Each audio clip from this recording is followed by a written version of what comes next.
Hey everyone, Rascal here. And Mama, welcome to our podcast. Today we're covering the 2013 anime A Lull in the Sea. Now it's set in a world where humans once lived in the ocean until some decided they really wanted to live on the surface. Right.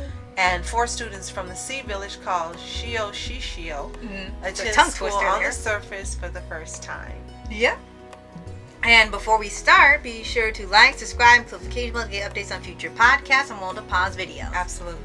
Now, the description sounds very calm and very plain, and the podcast will be very calm because this was really a really calming slice of life on land and in sea. Right. Right.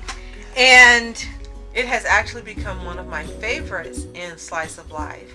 And as I told Rascal, I really miss watching this anime because it's just fantastic. Yes, and we did check. There isn't a season 2 that's missing, or a movie, or an epilogue, or anything. It was a short-run series on whatever publishing place it was at, and it was only a certain amount of chapters, so 26 episodes does tell the whole story. Right. When you think about it, if you watch the show, how it ends, it does feel like the end. So. Right. The only thing we could think could be done is like they do for Assassination Classroom, go back and tell you what happened a year later. Yeah. And then you get a little more information on how everything turned out. Right. But right after that, really the entire story is being told in 2 seasons, 26 episodes each. Right. And for here, they also kind of trick you on the Netflix picture because they pick one picture for it, not the thumbnail, but like when you click on it and you see in the top right corner, it honestly makes it look like it's going to be something fun and silly. Not like spontaneous or anything, but just something really fun. It's fun sometimes, but there's never anything that's like a comedy, laugh out loud, or anything like that. It's just some fun things happen, some nice things happen, and that's it. It stays almost in reality with if you didn't have the underwater people aspect. And then at some point you really do get a roll credits moment I should say, for A Lull in the Sea, because you find out what the lull is. But I think what's really interesting about this story is you're talking about, we might as well just put it this way, land people and sea people. And they've got their issues with each other, where if you live in the sea, then you can't come back to land. If you decide to live on land, then you can never go back to the sea. And in the beginning you're like, why? It doesn't make any sense. And you find out all these different reasons and the history of both the land people and the sea people. And then you find out, which is not a spoiler, that they're the same freaking people. Yes, they're the same. Yeah. Because some have chosen to live one place and one the other, and their bodies have adapted. And the ones who are on land are angry with the ones in the sea, and vice versa. Yeah, and it's funny because it's almost like Starbelly Sneeches, right?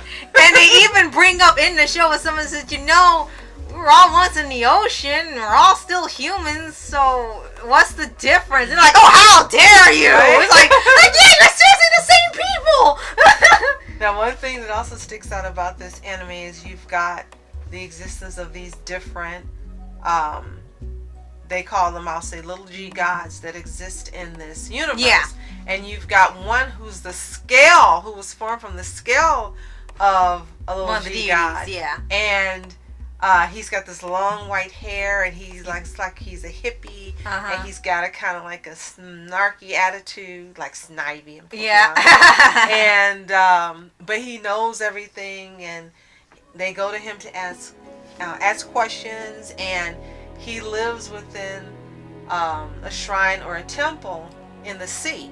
And they said, well, he never comes out of the sea for any reason. Well, at one point he actually does. Right. Because they trick him with his little vices. He has all these little vices that he's into.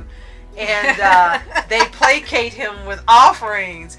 But the character himself is actually funny, even though he's got his hang-ups. It's a funny character. It's a unique character. Right.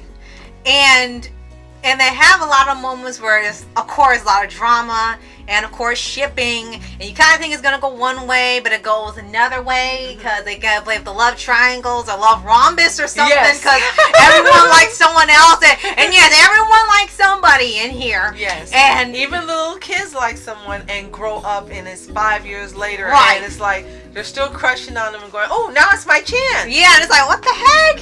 Yes, okay, so to explain that, they have like at the halfway point of the series where something happens and they're forced to go into this hibernation thing underwater. They eat all this food and then they all go to sleep.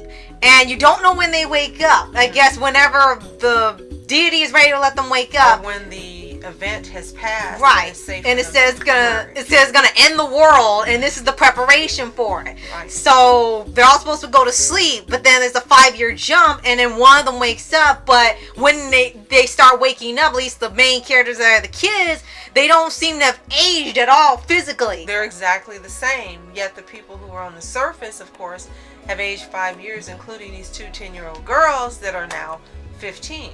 Right. So it becomes a little bit, strange to see and they also confused because when they go to sleep, it's been like just one day, and for the rest of the people, it's been 5 years. And the 4 main characters we're discussing, they're from the sea, were 16 when they went to sleep. Mm-hmm. So when they wake up, as we explained, they're still physically, mentally, in every way 16. Right. And so these girls are now 15, and again they're like, ooh, now's our chance. We can get our man now because they're just a year older than us. They're the same age now. And it's so weird that in this universe, the adults treat them the same way since they look 16, they act 16, they sound 16, and as Rascal said, their memories are like it was just yesterday. They have them go back to school, to the same school in the same grade, learning like nothing changed. Right. And then they start seeing their friends that are 5 years older, and now these people are adults. Right. They're like 21 years old, and they have jobs and going to college, and it's like... Right. And as you said, and like you said, with the girls having the hang-ups, it's so funny, the 5-year gap changed almost nothing, at least, I guess, mentally, because the people that they were after, when they went to sleep, they're still waiting for 5 years later, and they probably don't even think about them anymore. Or right. Some did, actually, and it's right. Like, okay, you don't let go, do you? Now, we did hear some of our English dub voice acting favorites. You like Carito! Yes! Bryce Papenbrook is in here, but he doesn't get to be Carito. He's a different character, and someone else voices a character that acts just like Carito. Right. And what's funny is that they even mention the Sword Art Online within there because two of the main characters supposedly act like their parents to another character that's just like a year younger than them. Mm-hmm. And then the Bryce Papenbrook's character says, "Hey, you're kind of like a family. It's like you and so-and-so are like the mom and dad, and she's your daughter." And it's like, did you really reference your own show? But it was fantastic. It's just one of the nicest, most calming, great slice of life animes ever. It reminds me of how much I loved also Force of Piano. Mm-hmm. It was the same way.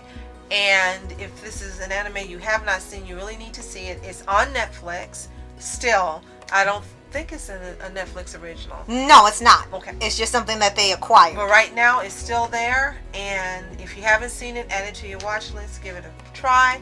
You'll hear some more favorites like Matt Mercer, and we won't give you any more spoilers, but you're really going to like it. You can watch it any time of day, at night, and it's that same type of calm feeling.